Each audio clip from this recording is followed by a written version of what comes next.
បើសិនជាប្រទេសនោះមានជនជាតិស្រឡាញ់ទឹកដីរបស់ខ្លួនវាជារឿងផប់ប្រេងវាសនានៃដែនដីនោះណាស់ពួកគេចង់បានតែអញ្ចឹងទេកាលណាប្រទេសនោះមានជនជាតិមួយស្រឡាញ់ទឹកដីរបស់ខ្លួនណាប្រទេសនោះគង់វង្សពួកកាលណាស្រឡាញ់វាមានសាមគ្គីភាពកាលណាវាមានសាមគ្គីភាពវានាំឲ្យមានសន្តិភាពកាលណានាំឲ្យមានសន្តិភាពវាមានការអភិវឌ្ឍកាលណាតែមានការអភិវឌ្ឍវាមានភាពខ្លាំងនៅក្នុងហ្នឹងការរីកចម្រើនណាតែសួរថាទឹកដីដែលវាធំតែយើងស្រឡាញ់ប្រទេសជាតិហ្នឹងដល់យ៉ាងដូចម្ដេចស្រឡាញ់ដោយបញ្ញារបស់យើងដែលយើងមើលឃើញឬក៏ស្រឡាញ់ដល់យ៉ាងម៉េចអញ្ចឹងទេបកណាជាម្ចាស់សូមបកណាសិក្សាស្វែងយល់អំពីព្រឹត្តិការណ៍សង្គមនីមួយ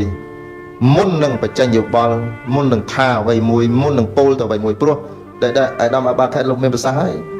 ពាក្យសម្ដីរបស់បកណាមួយម៉ាត់ចេញទៅគឺញោមជឿណាទេថាត្រូវខ្លាយទៅជាព្រះ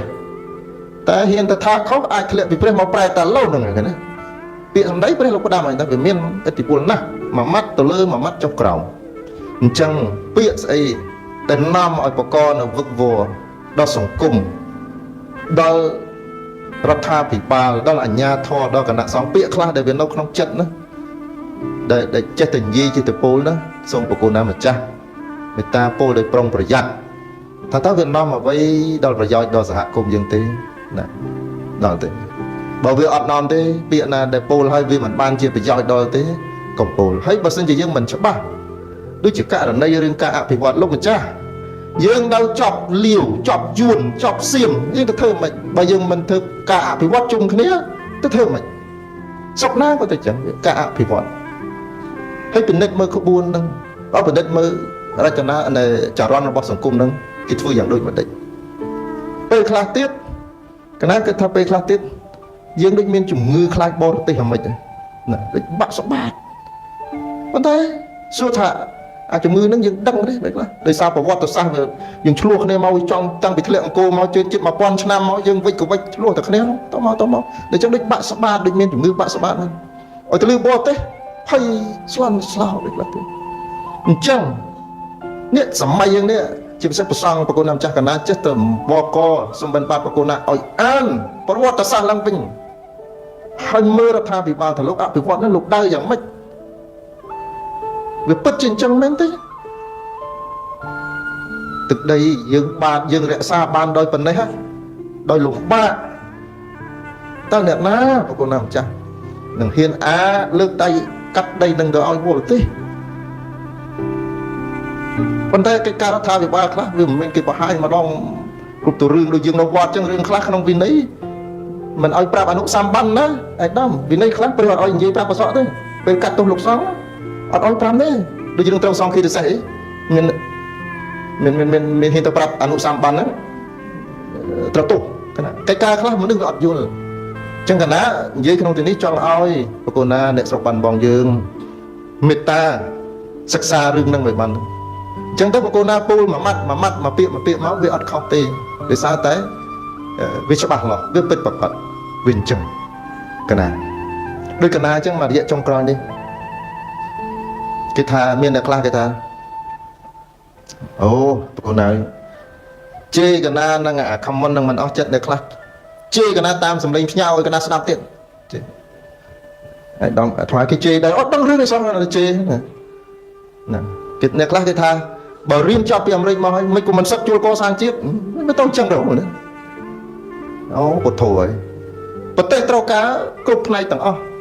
បព្វធម៌ប្រពៃណីសាសនាពេទ្យអក្សរសាស្ត្រទាហានប្រសក់លោក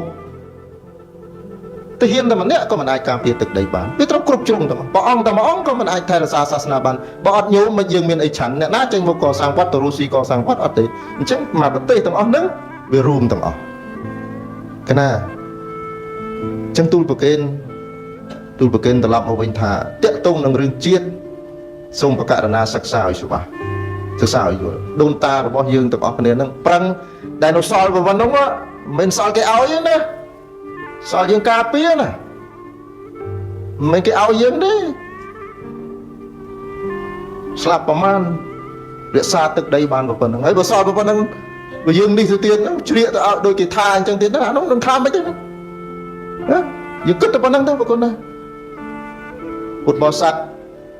កាន់កំភ្លើងផងការពារទឹកដីថែរក្សាសាសនាផងយើងមិនកាន់កំភ្លើងតែយើងថែរក្សាសាសនាអញ្ចឹងហេតុណាមួយដែលបំណំឲ្យពិបាកដល់ញោមរបស់យើងសូមលោកម្ចាស់ជួយកំហុសដ៏ធ្ងន់មួយដែលយើងកើតមានឆ្នាំ1975ណាអាហ្នឹងវាកើតចេញទៅអំពីការយល់អំពីមនោគមវិជ្ជាហ្នឹងកាលកណានៅអាមេរិករៀននៅអាមេរិកពេលធ្វើបទបង្ហាញម្ដងកាលណាមិនដាច់ចង់និយាយឈ្មោះពលពតទេព្រោះគេសួរមកវិញថាវាយហេតុអីបានតែឯងសម្លាប់គ្នាតែឯងកាលណាវាមិនដឹងឆ្លើយថាយ៉ាងម៉េច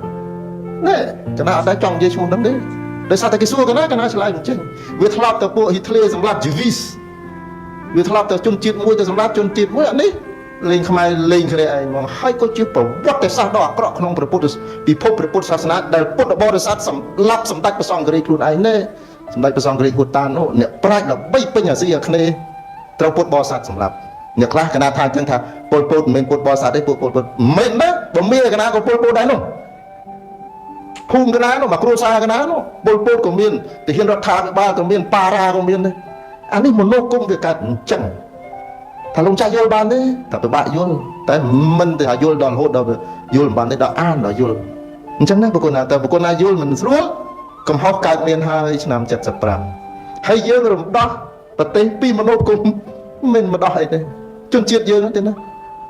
លោកចាស់អង្គណាធ្លាប់នៅទល់ដែនថៃទល់ដែនអីពេលដែលយើងរត់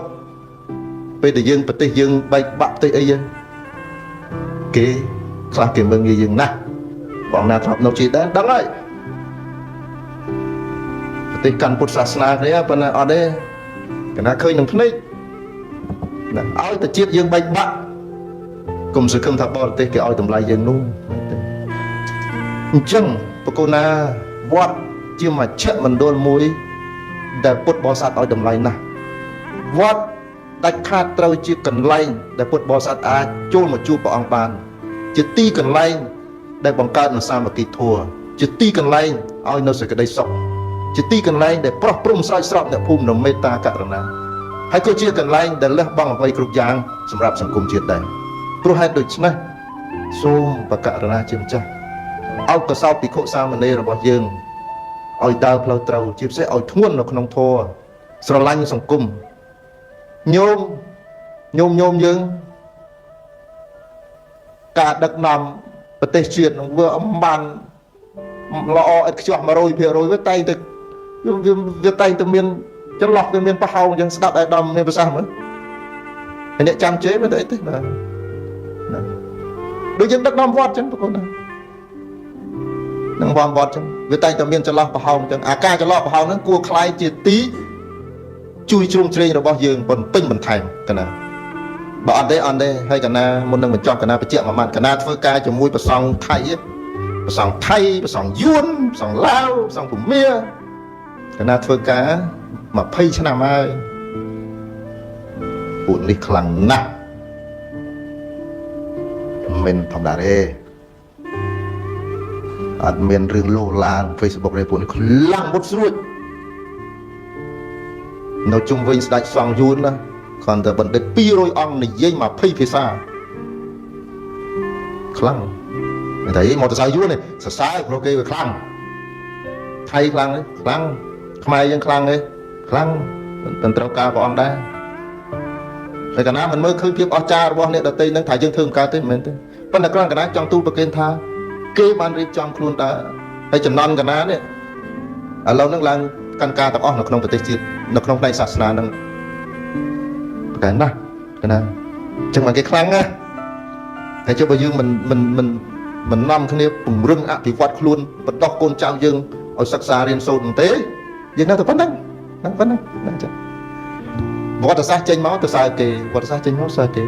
ដោយសារតែយើងអត់បានសិក្សាកាលណានិយាយយ៉ាងដូចនេះមិនមែនបន្តផ្អាប់ទេពួកយើងបានដើរមកដល់ដំណាក់កាលនេះក៏សមល្មមទៅនឹងរៀបខ្លួនឲ្យคล้ายទៅជាចំនួនគំរូសម្រាប់ចំនួនក្រោយកាលណានិយាយក្នុងក្របខ័ណ្ឌសាសនាទេនយោបាយអីសង្គមកិច្ចទុកឲ្យញោមគាត់នេះចុះកាលណានិយាយតែក្រុមយើងអ្នកបួសនេះទទួលខុសត្រូវខាងផ្នែកសាសនានេះអញ្ចឹងវត្តអារាមដែលមានវិស័យពុទ្ធកសិក្សាជួយផងវត្តណាដែលបើកសាលាហ្នឹងវត្តចិត្តហ្នឹងជួយផងជួយ ជួយតាមលទ្ធភាពណាដែលអាចធ្វើទៅបានជួយប៉ុន្តែកណាត់ដឹងថាប្រគុណណាបានធ្វើកិច្ចការនេះច្រើនមកហើយចឹងយើងធ្វើទៀតធ្វើរហូតដល់ថ្ងៃងាប់នោះទាំងព្រះអង្គទាំងម្ដេចទាំងកណាយទាំងអស់គ្នាទាំងព្រោះយើងជាថ្នាក់ដឹកនាំដល់ព្រោះហ្នឹងធ្វើដូចទីគុណហ្នឹងដល់ទ្រពទ្រោមព្រោះអាហ្នឹងវាជាភារៈជាតិវាបំផុតណាចឹងប្រកេនប៉ុណ្ណឹងប្រកេនចឹងសង្ឃឹមថាបាត់ម៉ងយើងឈោងចាប់យកតំណែងហ្នឹងមកវិញមកថាជាតំបន់ដែលស្ងប់ស្ងាត់ដោយអធិការជាតំបន់ដែលសម្បូរទៅដោយពួកអ្នកបដិបត្តិជាតំបន់ដែលស្លូតបូតហើយនឹងអាចคลายទៅជាខេត្តមួយដែលគេអាចសិក្សារៀនសូត្រខេត្តបាត់ដំបងនេះណាបន្ទាប់ពីភ្នំពេញគឺខេត្តបាត់ដំបងនេះហើយដែលមានប្រសង់សាមណៈសិស្សសាមណនិស្សិតនិមន្តមកគ្រប់ខេត្តក្រុងទាំងអស់មិនដោយសារសម្រស់ស្ទឹងសង្កែទេណាខ្ញុំចឹងណាដោយសារទម្លាប់អ្នកស្រុកនេះដោយសារតែភាពសម្បូរបែបនៃស្រុកនេះដោយសារតែអត្តចរិតរបៀបរស់នៅរបស់អ្នកស្រុកនេះបានធ្វើឲ្យអ្នកស្រុកដទៃហ្នឹងលោកមកមិនខេត្តដទៃវាអន់ជាងទេតែខេត្តនេះអាចបង្កលក្ខណៈឲ្យព្រះអង្គមកជ្រកកោនសិក្សារៀនសូត្របាននេះជាអ្វីដែលជាគេឈ្មោះរបស់ខេត្តបាត់ដំបងអញ្ចឹងជួយកណាឲ្យកណាសឹងបានស្រួលផងតែអញ្ចឹងដាច់ទេមករហូតណាដាច់អាដាមដាច់អាដាមណាប្រទេសជាតិត្រូវការកសាងរាប់រយឆ្នាំមិនក៏យើងនឹកឃើញអញ្ចឹងទៅជប់ឲ្យចេញទេបើជប់ចេញចាស់យើងជប់អស់បាត់ហើយយើងមិនបាច់លំបាកដល់ឥឡូវទេគឺទាមទារពេលវេលាហើយការអត់ធ្មត់ណាមួយចំនួនតំចំនួនអញ្ចឹងអ្វីសកម្មភាពណាដែលជាហេតុនាំឲ្យផលលំបាកទៅដល់រដ្ឋាភិបាលទៅដល់អាជ្ញាធរខេត្តហេតុណាដែលនាំឲ្យបែកបាក់ក្នុងពុទ្ធសាសនមណ្ឌលរបស់យើងពាក្យណាដែលវាក្រូតក្រៀតនិយាយទៅប៉ះញោមនៅណាក៏ញោមយើងដែរពាក្យមិនពិរោះទេអាមឹងឃើញប្រសងខ្លះជេរប្រសងគ្នាឯងអាមឹងយ៉ាក្រក់ណាស់លោកសង្ឃនឹងអាមឹងនេះចឹងមិនហ្នឹងក្រក់ណាស់អត់មានទេកណ្ដាលចឹងមានតែភាពអត់ធ្មត់អញ្ចឹងប្រាប់ប្រសងក្មេងៗហ្នឹងដែលកំពុងពេញវ័យហ្នឹងឲ្យព្រះអង្គយកធម៌ទៅប្រាប់ព្រះអង្គកន្លែងខ្លះយើងធ្វើមិនកាត់ទុកឲ្យញោមក៏ធ្វើញោមគាត់មានកម្លាំងញោមគាត់មានក្រុមការងាររបស់គាត់ការងារខ្លះធ្វើដោយបញ្ញាការងារខ្លះធ្វើដោយកំភ្លើងអានោះវាចឹងនិយាយចំចឹងក្នុងស្រុកនេះគេនិយាយចឹងណាការងារខ្លះធ្វើដោយធម៌ចឹងការងារណាដែលជាកិច្ចការរបស់ប្រសពហ្នឹងយើងចូលរួមជាមួយគាត់ទៅហើយកុំទៅប្រមាថគាត់នឹងប្រាប់ពិខុសង្ឃទាំងអស់ចូលរួមជួយទៅស្រុកយើងបាននេះហើយ